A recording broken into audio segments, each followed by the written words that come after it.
Cheap isn't always cheap, by Laura Bell, www.trcb.me/bellbusinessreport. Some people are just born with the bargain gene. You know the kind. They clip coupons and run across town trying to get in on a sale. They never stop to consider that extra gas may cost more than the savings. My new roommate cut off AT&T when a new offer came along.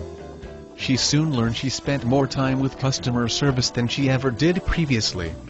She switched back when a new package deal came along. Consumers are not the only guilty ones. Employers tend to look for the cheapest hire on the block. They are looking only at the short-term bookkeeping, never considering that keeping that person in training is going to cost more than a decently qualified hire would have to begin with. The only way to get around the "I gotcha" that is coming down the road is to understand the consequences of the decisions you make today. Your article could be in this broadcast. Visit trcb.com to find out how. Two well-known managers in different industries grasped this concept. Henry Ford, back in the day, didn't want to have to deal with unions. He raised wages and lowered working hours. He only gave in to unions because his wife threatened to leave him if we didn't. But bottom line, he saw the benefits of paying his workers more. He cost him less in the long run, despite having a fussy spouse. Back in the early days of the Los Angeles Times, the unions were bound and determined to get their foot in the door.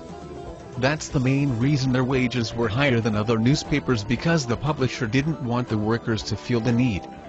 Those industry leaders knew the value of looking at the long-run consequences of their decisions. Hopefully, you can get a few ideas and change your thinking. Bargain stores, such as the $1.99 store, are a great lure for consumers. What many don't realize as they are plucking in those dollar bargains is they are going to have to come back 3 and 4 times to get the same amount they would have paid for half in the regular store. Shop there, but know your pricing.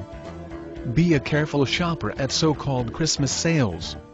Many times, newscasters talk about the after-Christmas sales, informing the consumers that they made bad decisions after the fact. A sale is not always a sale. Offering a cheap price for a service when starting out is fine. Keep your pricing too low for too long and you will have your customers wondering why you are not in sync with the rest of the market. Make sure you get some extra perks. This changes the overall price you are actually earning. My marketing prof told the story of the gardening service that Jet Propulsion Laboratory hired. Their price was undercut to gain that contract. He asked the chief guy why. The owner answered, "Simple. I get to use your name on my list of customers. I get buy better publicity." Learn not to make impulsive pricing decisions, whether buying consumers' goods or pricing your services or hunting for manpower. Think of all the consequences before signing on the dotted line. Laura Bell is freelance writer and owner of www.bellbusinessreport.com. The Bell Business Report offers common-sense business advice and how-to info for running your business.